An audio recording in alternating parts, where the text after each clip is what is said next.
Hello and howdy everyone. A couple days ago I watched Skyfall for the second time. I saw this in the theater.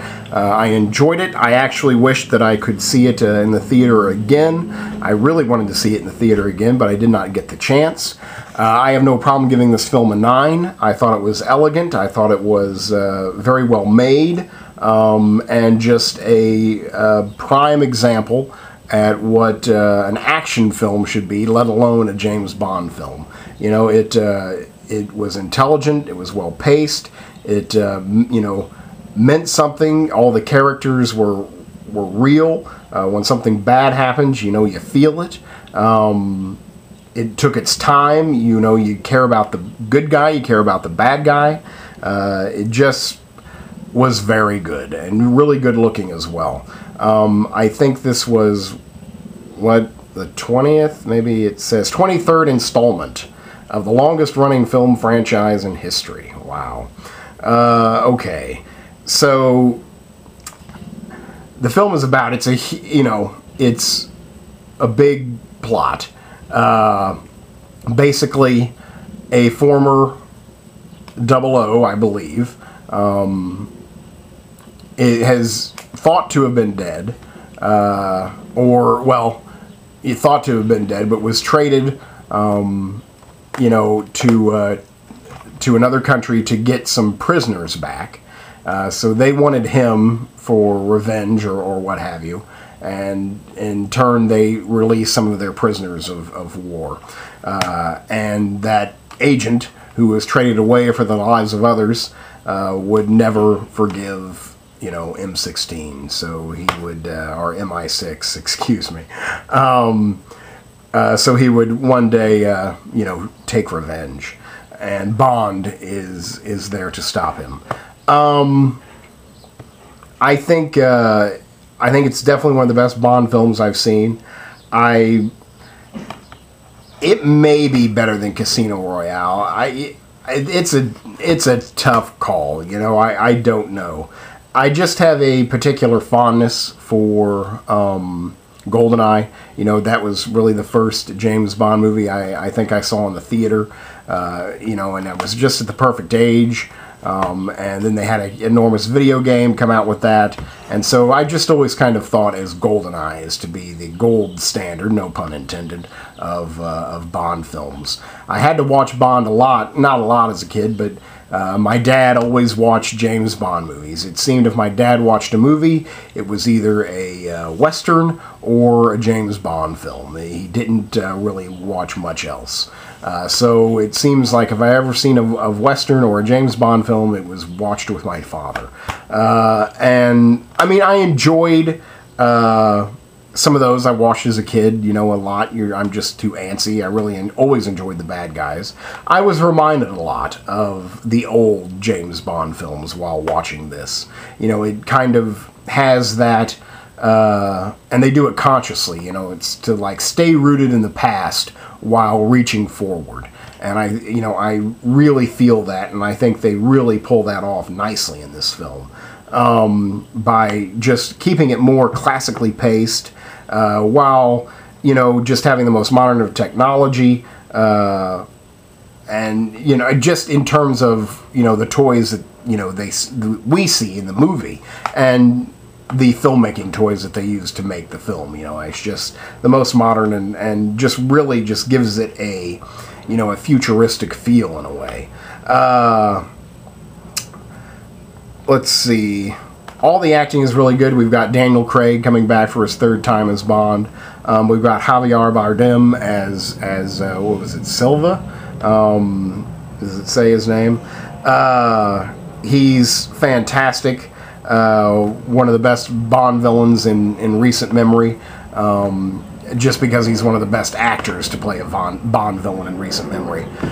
He's really good. And Bardem is just creepy. He's just creepy. You can really just tell that he spent a lot of time creating this character, and yet he's just as psychopathic, bloodthirsty as his other great villain, Anton Chigurh from No Country for Old Men, but he's just completely different. You know, they share, you know, some core, I guess you'd say, beliefs or dysfunctions, but they're just expressed entirely differently, and it just really shows what a powerful artist Javier Bardem is. He's just magnificent.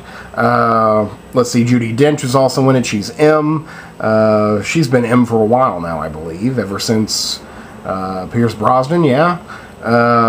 Let's see, who else? Ralph Fiennes is now in this. He's going to be playing the new M, not to give it away. Sorry about that. Naomi Harris apparently is in it. How do I know her? I'm not sure. Bernice Marleone and Albert Finney. Oh yeah, Albert Finney's in there at the end.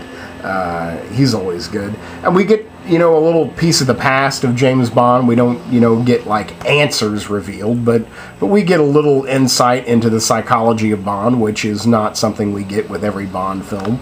You know, usually he's just kind of maybe at sometimes in some of the lesser films just a prop, just to interact with all the beautiful women. There are beautiful women in this film. It is a James Bond film. It's filled with beautiful women. Let's see.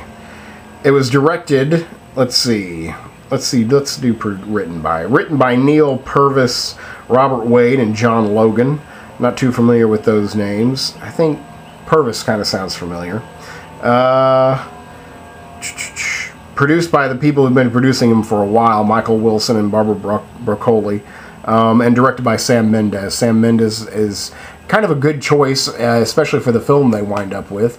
You know, he's a drama director. I don't think he's ever done anything approaching action. I suppose Road to Perdition is a little bit action-esque, but not too much. Certainly nothing on this level.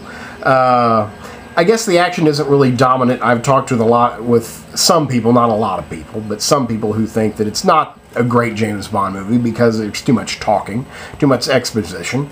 I don't have a problem with that. I think as long as, you know, you are involved with the story, then, you know, it's going to be quick, and, you know, as long as you care, and you do care about the story. You know, I get the sense that people just want, like, a very shallow James Bond and you know, just action sequence after action sequence, where Bond is not supposed to be that. You know, it's a tale of espionage and intrigue, with occasional, you know, bouts of unbelievable, you know, action. And I think that Skyfall fits in that definition perfectly. I don't really know what else to say. I thought, you know, I don't really tend to rewind too much. I just, you know, want to get through the film.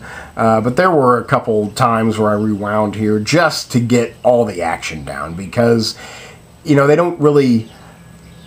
There's no, like, worship of violence here. There's no savoring of blood.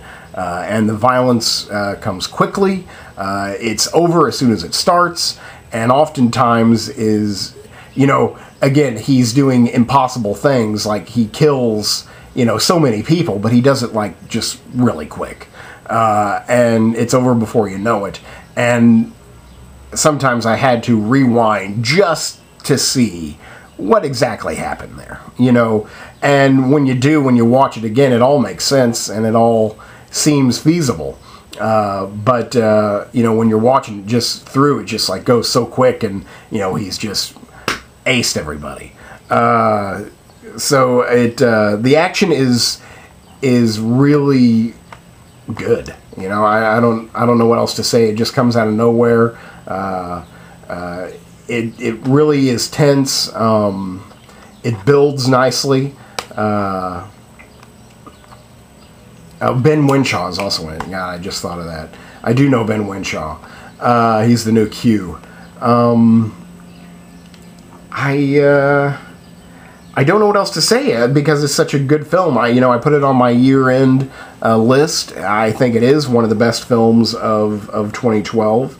I think it's a shame that it did not get a Best Picture nomination for being the 50th anniversary of James Bond last year, and this being the 23rd film. You know, it's never gotten a Best Picture nomination.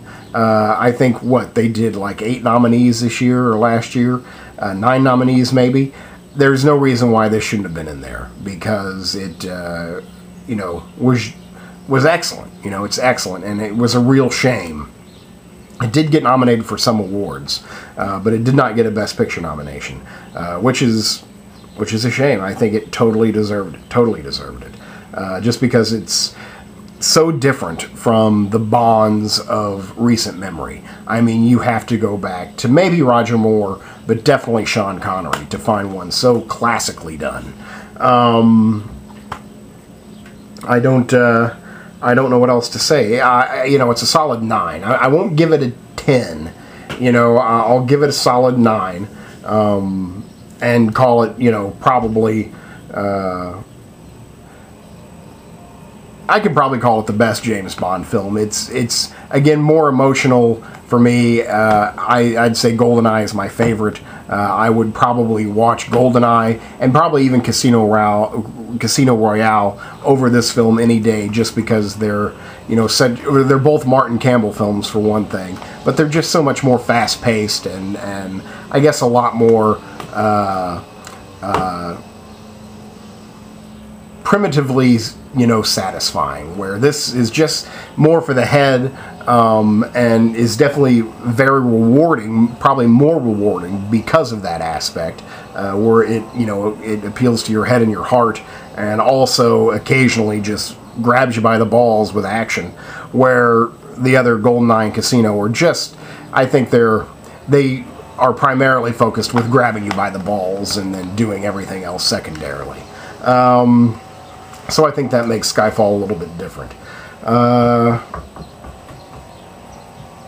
don't know what else to say. I think I've got it all. If you're a James Bond fan, then you've probably already seen this. You probably already saw it in the theater. Then yeah, you should watch it. I think if you're just a fan of action films, of British films, of mysteries, you know, it's definitely a mystery. It plays up that mystery aspect a lot. I think that's also different a little bit from, you know, the Bond. The villain doesn't really come into play until halfway through, and I think that's unique for a Bond film. You know, you get that build-up. It's definitely expertly manipulative, you know, in terms of pace and tone. You know, definitely props go out to Sam Mendes for this. You know, he just really, I think whatever he does next will be very interesting, no matter what he does. I think this kind of earned him some breathing room, and I do think it's just a shame that this did not get a Best Picture nomination. So I think that's all I gotta say. I really can't think of much else. Looked gorgeous. Of course, it is a James Bond film. You're globe hopping. You go all around the world. Everything looked beautiful. You know, you feel like you're in that particular exotic locale. You know, they get like the local flavor down very nicely. It looks gorgeous. All the women are beautiful. They're beautifully dressed. Again, everything you see, you know, is pretty outstanding. It's just so technically well made, and just honed. You know, it's just honed. So there you go. I think I've pretty much hit everything I wanted to say. So there you go. There's Skyfall for the second time, and I give it a solid 9. One of the best of 2012. Thank you very much.